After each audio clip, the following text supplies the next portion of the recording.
শাকিব খানকে নিয়ে নতুন সিনেমার কথা জানালেন প্রযোজক আরশাদ আদনান। এই প্রযোজক অভিনেতা জুটির প্রথম সিনেমা ছিল প্রিয়তমা। আদনানের ভার্সেটাইল মিডিয়ার ব্যানারে তৈরি প্রিয়তমা মুক্তি পায় গত বছরের ঈদুল আজহায়। রেকর্ড পরিমাণ ব্যবসা করে সিনেমাটি। এরই ধারাবাহিকতায় গত রোজার ঈদে আসে রাজকুমার। প্রিয়তমার মতো রেকর্ড পরিমাণ ব্যবসা করতে না পারলেও রাজকুমার ভালোই আলোচিত হয়েছে। এবার শাকিবকে নিয়ে পরবর্তী সিনেমার কথা জানালেন এই প্রযোজক। গতকাল এক টিভি অনুষ্ঠানে আরশাদ আদনান জানান, শাকিবকে নিয়ে আরও দুটি নতুন সিনেমার পরিকল্পনা চূড়ান্ত করেছেন তিনি।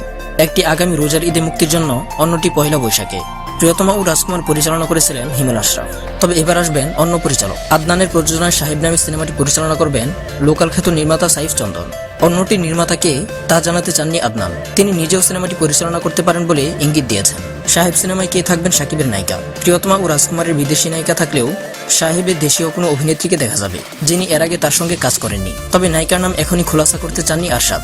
তিনি বলেন, এ বিষয়ে অফিসিয়াল স্টেটমেন্ট দেব আমরা। 1 সপ্তাহের মধ্যে ঘোষণা আসবে। একই সঙ্গে তিনি ইঙ্গিত দিয়েছেন প্রিয়তমা 2 নির্মাণের। সাহেবের পরই এই সিনেমার কাজ শুরু হতে পারে। পরিচালক সাইফ চন্দন জানিয়েছেন, সাহেবের চিত্রনাট্য লিখেছেন ফেরারি ফারহাদ। লেখা প্রায় শেষ। শাকিব এখন ভারতে ব্যস্ত আছেন তুফান সিনেমার শুটিংয়ে। তিনি ফিরলে শুটিংয়ের বিষয়ে বিস্তারিত আলোচনা হবে। রায়হান রাফির পরিচালনায় শাকিবের নতুন সিনেমা তুফান কুরবানির ঈদে মুক্তি পাওয়ার কথা। অন্যদিকে শাকিবের অসমাপ্ত সিনেমা আগুন কেড়ে নিয়েছেন আরশাদ আদনান। শোনা যাচ্ছে তিনিও কুরবানির ঈদে আগুন মুক্তি দিতে চান। তবে বিষয়টি এখনো চূড়ান্ত নয়। তিনি বলেন, আগুনের 2টি গানের শুটিং বাকি আছে। কোরবানির ঈদে তুফান আসার কথা, শুটিং চলছে। শাকিবের সঙ্গে বিস্তারিত কথা বলেই আগুন মুক্তির ব্যাপারে চূড়ান্ত সিদ্ধান্ত নেব। বন্ধুরা, এমন সব এন্টারটেইনমেন্ট নিউজ জানতে আমাদের চ্যানেলটি সাবস্ক্রাইব করে পাশে থাকুন।